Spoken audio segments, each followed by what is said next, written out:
Create React app is dead. Now what? Well, I'm not just making this as a bold statement, but the React docs speak for themselves. Create React app is a really loved tool and it allows you to bootstrap your React applications and it is that simple to get started. But now, as per the new React docs, there is no mention of Create React app anymore. The React team is in fact now recommending frameworks to start a new React project. But I'm not sure if I agree, and here's why. Even though frameworks are quite powerful and provide us a lot out of the box, as a beginner React dev, you still need to focus on learning plain React. And the landscape of React is complex enough that you don't want to overwhelm yourself with the magic of frameworks. The real question is, how do you create a React app without a framework? Well, let's go to the source. You can definitely use React without the framework, but if you're new to React, using React without a framework is great for small applications. But for building full web apps, a framework is definitely recommended, and I couldn't agree more. Without one, you'll face challenges such as adding your own routing, managing different complex user scenarios, ensuring your app is performant, and a lot more. Now, React frameworks handle all this complexity for you, so you can focus on building React applications. Plus, you will also save additional time and effort if you use a framework instead of bootstrapping everything from scratch. And to conclude, they say that if we are still not convinced and we still want to use React without a framework, then we cannot stop you, go for it. And they recommend to use Vite or Parcel alongside React and React DOM to get started. So let's just go for it. Let's see what life looks like without a framework. Now, we will be using Vite instead. Vite is the next generation front-end tooling, and it is loved by the community. This is the State of JS report, and in the awards, Vite has been voted as the most adopted technology, highest retention, and highest interest. So, Vite is clearly the winner here. So we will be using Vite to power our React application. Plus, Vite also has an amazing positive negative split in terms of would not use, not interested versus awareness, and would use again.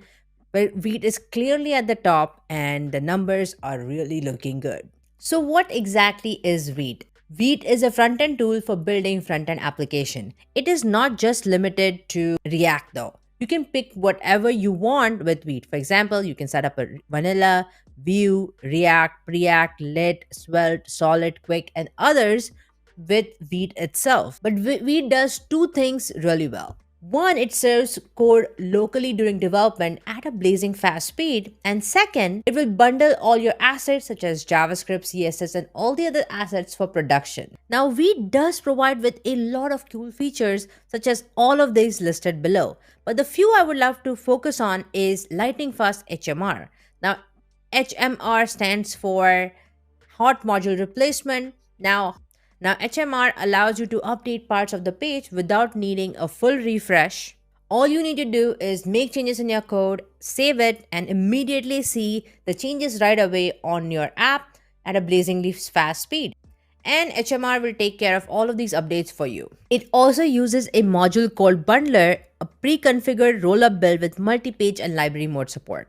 Now, Vite uses Rollup for code bundling. Now, Rollup is a really good module bundler which compiles small pieces of code into something larger and more complex. Now, we will rate Vite based on three different categories. The first one is getting started, second, speed, and third, migration. So let's take a look at the code. And I'll also be sharing some pros and cons along the way. Now, you can easily use the command npm create Vite latest to basically bootstrap your Vite application. And the minute you hit enter, you can enter your Vite project name and select a framework based on whatever you want. So for example, you can use vanilla, Vue, React, Preact, and so on. But now, obviously, in this specific video, we will be focusing on React. Now, you could use TypeScript or JavaScript or TypeScript with SWC, which stands for Speedy Web Compiler, which uses a Rust-based platform to compile and bundle all your files. So that's what we will be picking in this specific demo. Now here, let's just change our directory and open up VS Code. Now we can just use npm install to install all our packages. And then once the install is done, then we can just use npm run dev to basically spin up our application. So for example, if we do that, Then we can just open this up in our browser and Vite plus React code is ready to go. It's as easy as that. And they also give us a content example out of the box. Now, if we head over to Visual Studio Code, let's say we get rid of this entire logo for both Vite and React, then you can see that the logo is gone blazingly fast, which is pretty awesome. Now, Vite also has a file called as Vite config that allows you to configure your application further. So Vite has Vite config that uses the plugin ecosystem and it is all powered by Rollup. Now, we have a plugin for React here, but you can add any plugins that you want and configure your Vite application. For example, these are all the different official plugins that you can use as part of Vite. And there are also some community plugins here that you can use as well based on your criteria. Now keep this in mind, this is something that you need to configure on your own versus in a framework, it's opinionated, so it's going to do all of that for you and you don't have to worry about all of these again. But if you want to do it without a framework, then this is the way to go. You need to configure the plugin as per your needs. The second one is speed. Speed is really important for Vite because Vite uses ESBuild, which is an extremely fast bundler under the hood. Vite skips type checking and uses ESBuild to compile all your code, which makes it super fast. Now, Vite uses ESBuild underneath compared to Create React App, which essentially used Webpack. Vite skips type checking and uses ESBuild to compile all your code. And as you can look, if we compare ESBuild with all the others, then ESBuild will bundle your code in 39 milliseconds compared to all the others such as Parcel, Rollup, and Webpack. So definitely Vite provides us a blazingly fast speed and is a clear choice here. Now, if you're enjoying this specific video, then now might be a good time to subscribe to my channel and like this video, just saying. Now, lastly, let's talk about migration. Let's say you want to migrate from your Vite application. So you get started with plain React with Vite, and then now you're ready to use a framework of your choice. Then you can migrate from Vite to other frameworks. Now, one popular framework that I'm going to focus on is Next.js, but you could do the same pretty much in all the others as well. Now, one of the powerful things that framework provide us is server-side rendering. Now, it comes out of the box. You don't have to pre-configure anything. But with Vite specifically, if you want to configure server-side rendering, then you can follow this documentation and it is pretty comprehensive. So you need to set up your files, then add this conditional logic to switch to SSR versus client during build time, set up the dev server, and lastly, build for production. Now, I have to say that this definitely feels quite overwhelming because if you use a framework like Next.js, then you don't have to do this anymore. It comes out of the box, so you can get started right away. But let's say you wanna have the control and you wanna pick and choose exactly everything that goes in your application versus opinionated frameworks like Next.js. Then in that case, you can use a plugin called as Wike. Now, Wike gives you routing, server-side rendering, and all of that a framework provides us. But the advantage of Wike is that you will have full control over the server and you can use any deployment strategy as you like. And Wike is completely agnostic of React or any other library, so it has zero dependencies on React. So you can use any other UI library or framework of your choice as well. If you use Next.js, then it's harder not to use Vercel. But if you don't want to be tied to any specific platform, then you can definitely go for Wike with Vite as a viable option because you do get a lot. But remember, if you want to add routing or any of the things, then you can configure your plugin section with Wike SSR. Now, Wike was previously known as Vite Plugin SSR, but it has been renamed to Wike recently. So when you're scaffolding your latest app, you can use just Wike to install your application and then accordingly pick if you want to use React, React.js, and so on. And if you want to add client routing as well as server routing, then they have really good documentation for that as well.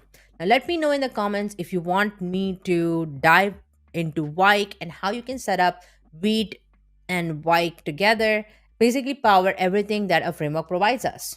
But like I said, the migration is quite simple. Take a look at the architecture and see what are the differences between what a framework provides us versus what Wike would. They have a really good documentation on Next.js comparison as well. and you can go through that as well. Now, with Bike, you get to plug and play all the different features in your application versus with a framework like Next.js or any other frameworks, they are quite opinionated. So you have to use what they provide you out of the box, which is again easier for decision making because they power a lot for you and make all the decisions for you. But if you want to have more control in your team and your company that you're working for, depending on your application, then you can use something like Wike. So these are some of my thoughts after using Wike and comparing that to a framework like Next.js and using Vite in general.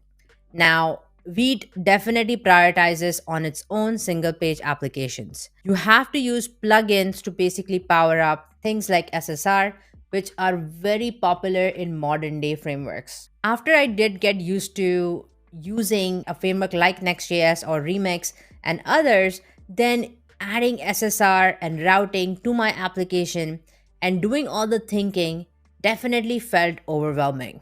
It definitely felt like a step back. Overall, Vite does encourage developers to learn React. Focus on that without having the distraction of using a framework.